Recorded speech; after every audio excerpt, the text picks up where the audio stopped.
What I love about Maumee is the community. I love my neighbors. I love that I can take a walk at any time of the day and I will always run into somebody that I know. If I go on a walk and I haven't seen somebody I know, I'm bound to have a conversation with somebody that I've never met before, so. Maumee is home, and I love that. And I think anyone that comes here, even if they're just visiting, can feel like they're at home. What I love about Maumee, particularly right now, is the vision for the future. And it's great that we're able to be kind of part of that planning process and that kind of grassroots effort in pushing it forward, because we're all going to benefit in the future from it, ourselves and those who come after us.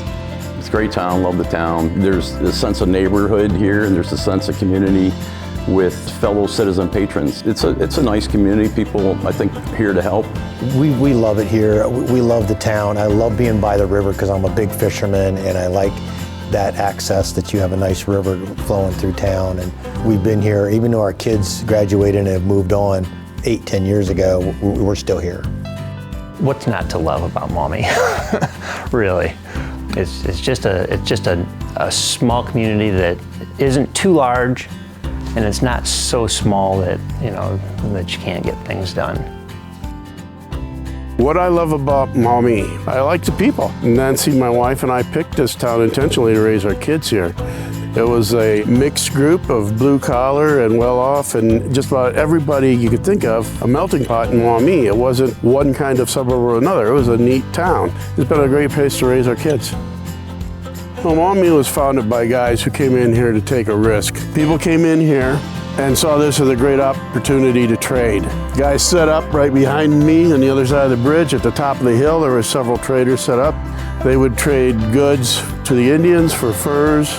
Canals came, that started to change. And then 10 years after the canals, we got the railroad. Maumee goes from the county seat and a bustling port to a little town, kind of a backwater. And that sort of was a story up until the 20th century. The 20th century, Maumee started to boom again. Built a very prosperous industry on handling grain. We also had automotive industries. We had the Ford stamping plant. It was a very nice little blue-collar town. About 20 years ago, things changed with the country and the whole economy, and Maumee is sort of sliding back to that small town status. We're hoping to do something about that. And now we're seeing kind of a revitalization of the city, and I think a lot of it has to do with the city's willing to invest. So you have to take that risk and show people that you care, so they're attracted. And they know that you're committed to making your community better. I think people are finally seeing those changes, and it really feels like there's some energy and something worth doing now. I mean, the bike paths, the arches, everything that's happening around here, it feels like we're actually doing something. I'd say my personal favorite is probably the work done down at White Street Park. We had a community-led group that kind of took the initiative to start cleaning up that towpath area and walking, and then the city kind of took the cue from them and kind of continued on that. That path that is accommodating for everybody. People that are in maybe motor scooters or bicyclists or skateboarders or whatever. I mean, you can go down there and have a really scenic, nice walk along the river for about 1.5 miles, and it's peaceful and it's neat and a lot of wildlife on the river. The trail is such an asset to the community. Who wouldn't want to live where you could just walk down to the river and walk 3 or 4 miles all the way to a shopping mall if you wanted to without being on the road. It's a great park that shows the community that we've got a lot to offer. So I'm a big advocate of the towpath part, and I love the investment that the city's put into Uptown. The last couple of years, we kind of started when I was on the council and then fed over to when I was mayor. We revitalized the whole Uptown area, and we've made the sidewalks bigger, we've created some arches and some new parking, and redid a lot of the streets, and with that, we're attracting some new businesses and kind of neat little things. I mean, it feels safer, it's slower, we can actually walk there. I mean, I remember when I grew up, it was, kind of bumpy, wasn't accessible and all that. Now, when you're on Kona Street, I have my 9-year-old and we're going to the chocolate shop. I'm not worried about somebody flying 35 or a semi-truck cutting through to Perrysburg. I feel like, hey, we can park on Kona, get out, and we're right there, we can hit that. and then stop by her office and bring her coffee. I definitely love that, especially the coffee. We chose to open here on Conant Street because we live in the neighborhood, just about 4 blocks up. I mean, I like being here. I like walking up to the Uptown area.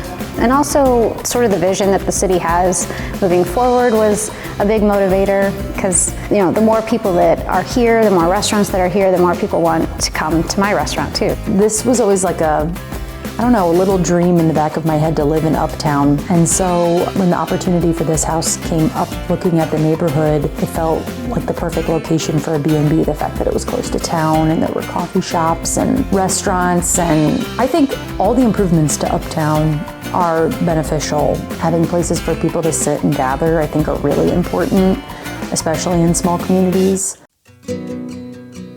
Well, in the beginning, I think anybody would be it was a little counterintuitive maybe to create some sort of traffic snarl. People, they don't like to embrace change too much, but you know, there's always improvements, and I think that's what we're seeing going on now with the overall look of the town. It's giving, you know, tying things together. It's creating a nice environment, you know, and as some of these other businesses get going and create some synergy, it should be a good time for all. In general, like, people got to take a step back and realize that there's a lot of really positive things, and if people look at it holistically, we got a lot of positive things going on in Maumee right now.